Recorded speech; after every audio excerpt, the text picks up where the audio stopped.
When Aunt Daisy was younger, she was the kind of person who radiated energy. Full of life, with a laugh that could light up a room, she was always the one making plans, organizing adventures, and bringing everyone together. Whether it was hiking up a mountain or organizing a surprise birthday party, Daisy was the heartbeat of her family and friends.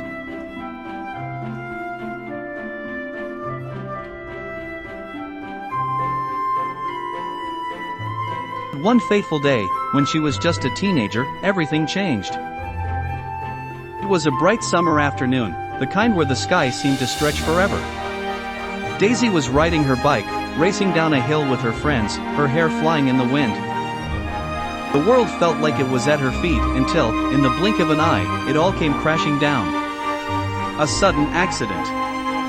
A sharp turn, a moment of misjudgment, and before she knew it, Daisy was lying on the ground, unable to move her legs. She was rushed to the hospital, and the doctors confirmed what no one could have expected: Daisy had suffered a spinal cord injury, leaving her paralyzed from the waist down. Her life, as she had known it, was forever altered. The first few days were a blur, full of tests, surgeries, and discussions with doctors. Daisy couldn't understand it. How could this happen? She had so many plans. She was supposed to finish school, go to college, travel the world. But now, things were different. At first, there was a heavy silence in her mind, as she tried to make sense of what had happened. How would she move forward? What kind of life would she have now? But Daisy was never one to let anything stop her for long. Even as she lay in her hospital bed, surrounded by machines and tubes, a flicker of her old determination began to ignite. She wasn't going to let this define her. She wouldn't let this be the end of her story. The struggles and triumphs of recovery. The first few months were difficult. Daisy had to learn everything all over again. Simple things that most people take for granted, like getting out of bed, dressing herself, or brushing her teeth, became major challenges. She spent long hours in physical therapy, working hard every day, pushing herself to regain strength in her arms and learn how to use a wheelchair. It was exhausting, both physically and emotionally. Some days, Daisy felt like giving up. There were moments when the weight of it all felt too much to bear. It wasn't just her body that had been hurt, it was her dreams, her sense of freedom, her vision of the future.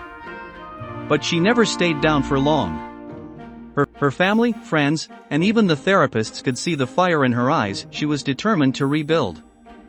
Daisy made a vow to herself: she would not let this define her. It wasn't easy, but slowly, she began to find a new rhythm. Her world was smaller, yes, but that didn't mean it had to be any less vibrant. She began to rediscover her passions. She started painting, something she had always loved but never had enough time for before. She took up writing, pouring her thoughts and feelings into journals and stories. And she began to find new ways to connect with people, to use her voice and her story to inspire others. A day in the life. By the time Daisy had fully adjusted to her new reality, her life had developed a new routine, one that was different but full of purpose. Every morning, she would wake up to a new day, filled with both challenges and small victories. Her family helped her with the first part of the day, getting out of bed, into her chair, and ready for the day ahead. But as soon as she was in her wheelchair, Daisy took over. She had learned to do everything herself, from brushing her hair to making her breakfast. And though it was